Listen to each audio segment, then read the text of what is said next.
So, ngayon guys, nakikita nyo, nagigisa na ako. Alam nyo ba kung ano yung kinigisa ko? Ayan ay maliliit na dilis. Yung puting dilis yan guys.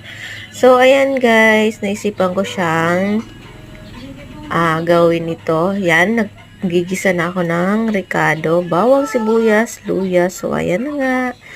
Inaantay ko na lang na mag-golden brown yung aking ricado.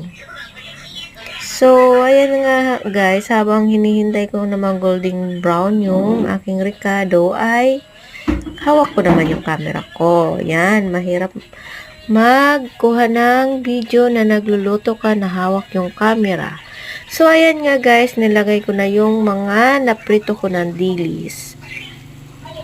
So, kita nyo naman guys, sinahalo-halo ko siya para naman ma-absorb ng dilis yung bango, yung aroma ng mga ricado natin na iginisa natin. So, ayan na nga guys, nilagay ko na nga yung dahon ng malunggay. So, para mas lalong sumarap yung ating nilulutong ulam.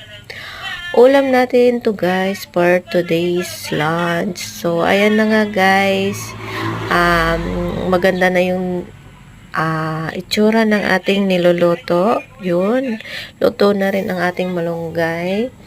So, pwedeng-pwede na to guys, haunin at kumain na ng pananghalian.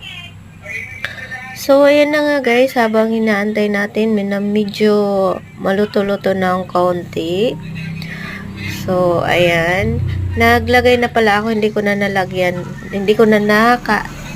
nabidyohan paglagay ng sili. So, ayan na nga guys, naputol yung aking pagbo-voice over. Nailagay ko na nga guys yung sili at naihalo na rin. So, ayan, naluto na siya guys. So, yan, ready to eat na tayo guys.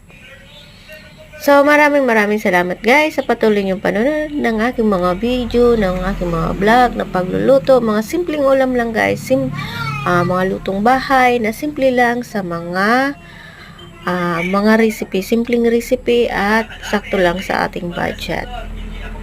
So, maraming salamat. Bye-bye!